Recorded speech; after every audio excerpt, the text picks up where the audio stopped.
10 साल के अरसे में हम थोड़ा सा अपना जो तजुर्बा है वो थोड़ा खो गए थे, लेकिन आज लगा कि हमारी तरह बाकी भी थोड़ा सीखना शुरू कर दें।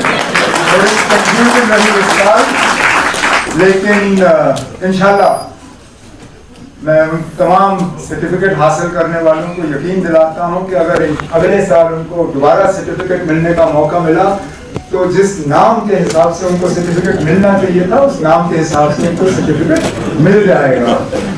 लेकिन उसके साथ साथ ये मैंने बहुत ऐसे प्रोग्राम किए हैं, लेकिन पहली मर्तबा मैंने देखा कि हमने अल्लाह के फजल से एक दूसरे को ही फेलिसिटेट यहाँ स्टेज पे किया।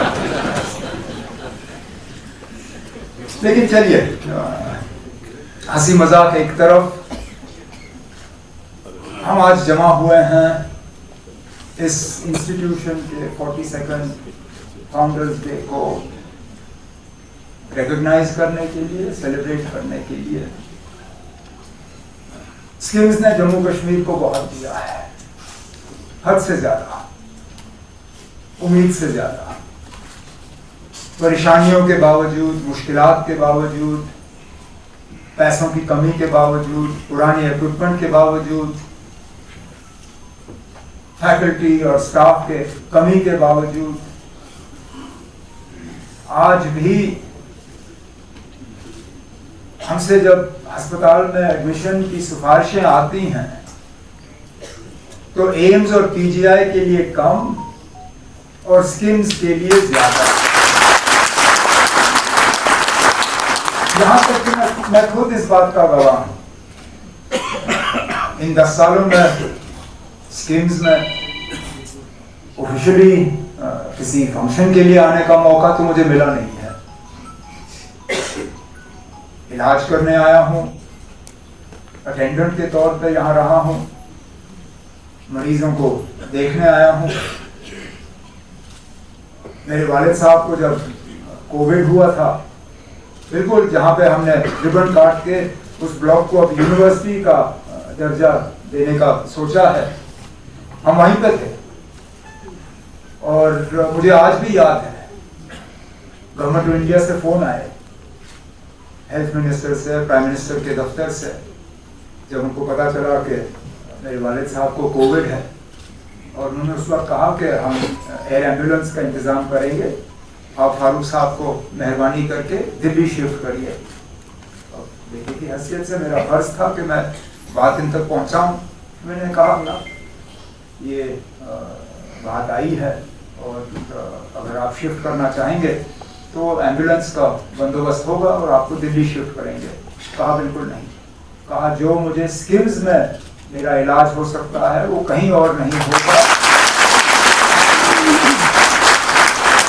और यकीन माने, जब पॉजिटिव उस वक्त डायग्नोज हुए कोविड के लिए, क्योंकि इनके बाकी भी हेल्थ के कंसर्न्स हैं जो डॉक्टर गनाई साहब और आप में से कई सारे डॉक्टर जो इनका इलाज करते हैं अच्छी तरह से जानते हैं, हमें तो बहुत घबराहट हो गई थी। वैसे भी वो डेल्टा वेव चल रहा था और मोर्टेलिटी उस वक्त बहुत बढ़ रही थी, लेकिन और हमें पता नहीं था कितने दिन लगेंगे यहाँ पे। 5.5 दिन के अंदर यहाँ पे ट्रीटमेंट करा के अपने पैरों पे खड़ा करके आपने फारूक साहब को वापस,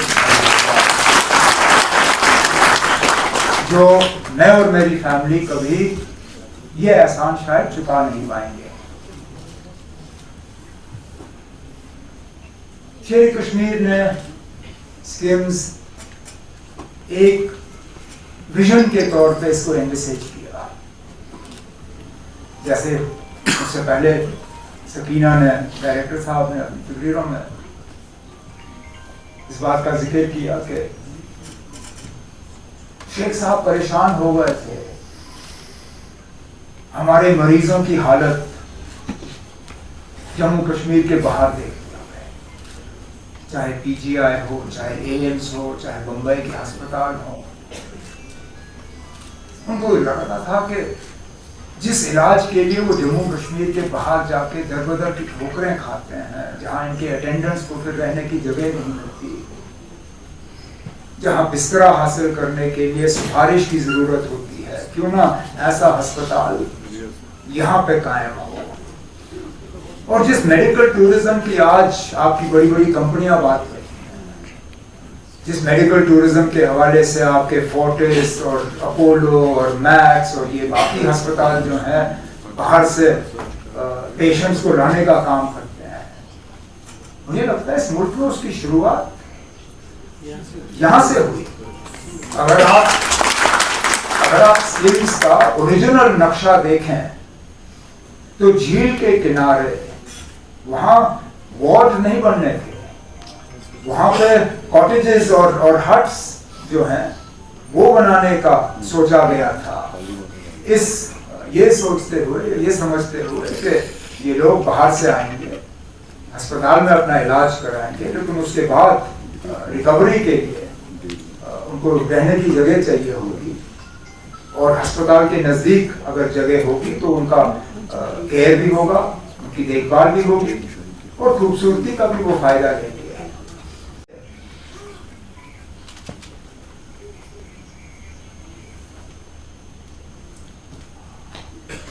टर्शरी केयर हॉस्पिटल के तौर पे स्किम्स को एनविसेज किया गया था, ये समझ के कि रेफरल के तौर पे ये अस्पताल चलेगा। आपकी सबसे बड़ी परेशानी ये बन जाती है कि मरीजों का दबाव जो यहाँ पे इस अस्पताल पे है वो बहुत ज्यादा है, हद से ज्यादा है,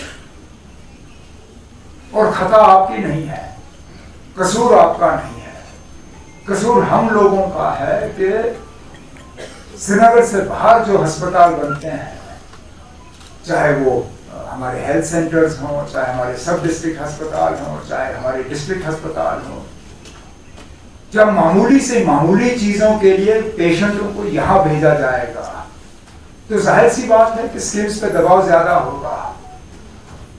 अब अगर नॉर्मल डिलीवरीज के लिए उनसे कहा जाएगा कि आप स्किम्स जाइए डिलीवरी के लिए, अगर अपेंडिसाइटिस की सर्जरी के लिए उनको कहा जाएगा कि आप स्किम्स जाइए, अगर गॉल ब्लैडर निकालने के लिए उनसे कहा जाएगा कि आप स्किम्स जाइए, आप लोग उन लोगों को वापस तो भेज नहीं सकते हो, भेजते भी नहीं, इलाज करते हो यहाँ पे, लेकिन उसकी जरूरत नहीं पड़नी चाहिए।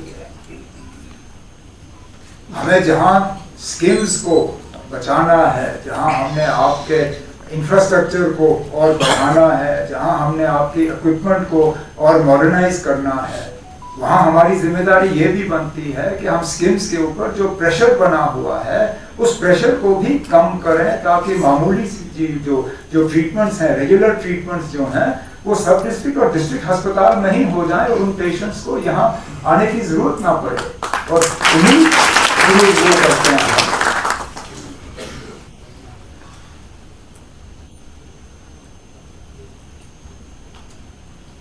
मैं जानता हूं कि स्किम्स की खुद मुख्तारी को खत्म करने का एक बहुत बुरा असर स्किम्स पे पड़ा है। आपकी जब इंजीनियरिंग विंग रही नहीं तो उसके बाद रेगुलर मेंटेनेंस और अपकीप जो है उसको धक्का पड़ा। अब किसी अस्पताल में ऑल फुल ब्लैकआउट होना, तब ये तो लोगों के जान के साथ खिलवाड़ है। मुझे डायरेक्टर साहब कह रहे थे कि पिछले दिनों ऐसा ही, बिल्कुल ऐसी हालत रही, यहाँ रात को बिजली गई और क्रिटिकल केयर जो आईसीयू में लोग हैं उनको शायद 7 या 8 मिनट के लिए मैन्युअली चेस्ट कंप्रेशन देके और वो पंप के जरिए उनको जिंदा रखना पड़ा, तब तक जब तक कि बिजली आई और वो वेंटिलेटर्स और रेस्पिरेटर्स जो हैं वो दोबारा चलना शुरू हो गए। ये इसी बात का नतीजा है कि आपकी इंजीनियरिंग विंग जो है वो आपके पास है नहीं। इसी तरह आप ऑक्सीजन कॉन्सेंट्रेटर, जो आपका ऑक्सीजन प्लांट है, वो भी बीच बीच में फिर खराब हो जाता है, उसको मेंटेन करना।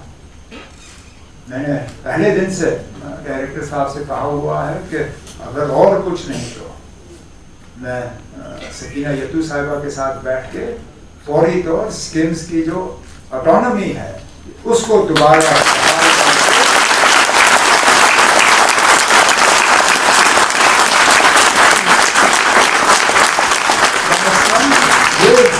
कमजोरी जो है ये हम ना रखें। इसी तरह आपसे कहा जाता है कि प्रोक्योरमेंट के लिए आप मेडिकल सप्लाईज कॉर्पोरेशन का इस्तेमाल करें, लेकिन उनके प्रोसीजर्स इतने कम्बरसम हैं, इतने लंबे हैं कि कई वक्त आता है कि ज़रूरत की चीज़ें जो हैं आपके पास होती नहीं हैं। अब आपकी प्रोक्योरमेंट के सिलसिले को, प्रोक्योरमेंट के तरीकों को हमें रैशनलाइज करना होगा, उनको ठीक करना होगा, ताकि जो चीज़ें आपको चाहिए आपको वक्त पे मिलनी चाहिए। इसके लिए भी हम डिपार्टमेंट के साथ बैठ के करेंगे। रिक्रूटमेंट, मैं हैरान हुआ सुन के कि कुछ ऐसे एरियाज हैं जहां पिछले 10 या 11 साल में रिक्रूटमेंट नहीं हुई है, सिलसिला फंसा हुआ है, नर्सिंग की कमी है। सुनने में आया है, सही है या गलत है ये डायरेक्टर साहब बेहतर जानेंगे, कि रात को एक नर्स की जिम्मेदारी जो है वो 30-30 बेड्स की होती है। अब ऐसे हाथ में आप कैसे हम समझें कि एक नर्स जो है वो 30 बेड्स को जो है मॉनिटर कर पाए। तो इसलिए मैंने कहा कि खता आपकी नहीं है। आप लोग इन तमाम मुश्किलात और परेशानियों के बावजूद यहाँ के मरीजों को बेहतरीन से बेहतरीन इलाज जो है मुहैया करने में कामयाब होते हैं। ये हम लोग हैं जिन्होंने आपके हाथ, आपके पीठ पीछे बांध के रखे हैं, जिनको हमें अब खोल के आपके इस इंस्टीट्यूशन को हमें ठीक करना होगा। इससे पहले जब 6 साल इस रियासत का ये भागदौड़ मेरे हाथ में था, मेरी उस वक्त भी मुकम्मल कोशिश रही कि स्कीम्स को जो है पूरी तरह से हम मदद दें, पूरी तरह से सपोर्ट करें। जहाँ पे भी आपको फाइनेंशियली या एडमिनिस्ट्रेटिवली मदद की ज़रूरत थी, उस वक्त भी हमने इंस्टीट्यूशन की मदद की, इस इंस्टीट्यूट की मदद की। आगे भी मैं आपको यकीन दिलाता हूँ अपनी हुकूमत की तरफ से, अपनी तरफ से, अपने मिनिस्टर कुलीग की तरफ से, कि जहाँ पे भी आपको हमारी मदद की ज़रूरत होगी, जहाँ पे भी हम आपके काम को और ज़्यादा आसान कर सकेंगे, जहाँ पे भी हम आपकी और नई टेक्नोलॉजी यहाँ पे ला सकेंगे, आपकी पुरानी मशीनों को हम रिप्लेस कर पाएंगे, आप बस हमें इशारा कर दीजिए। जहाँ तक हो सकेगा हम आपकी बात को कभी बात नहीं करेंगे, कभी टालेंगे नहीं।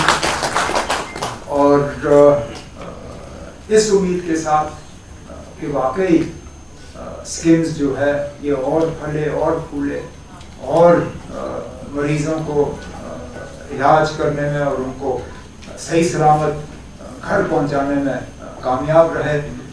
जैसे मैंने शुरू में कहा, मैं जानता हूँ एक अपने करीबी किसी को यहाँ उन हालात में लाके और फिर सही सलामत यहाँ से घर ले जाने में कितनी एक मैं क्या कहूँ, एक तसल्ली, एक खुशी, एक वो एहसास मैं चाहता हूँ कि ज़्यादा से ज़्यादा लोग यहाँ हासिल करें, जो अपने बीमार रिश्तेदार, अपने बीमार लव्ड वंस को यहाँ लाएं और सही सलामत उनको पूरे इलाज के बाद यहाँ से घर ले जाएं।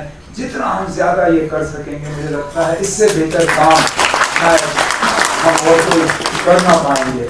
तो आज इस मौके पर मैं डायरेक्टर साहब आपको, आपकी तमाम फैकल्टी को, सारी जो स्कीम्स की फैमिली है, मैं स्कीम्स की फैमिली को इस मौके पर मुबारकबाद पेश करता हूँ और आपको यकीन दिलाता हूँ कि मेरी हुकूमत आपके साथ कंधे से कंधा मिला के स्कीम्स की मदद करेगी और स्कीम्स की खिदमत करेगी।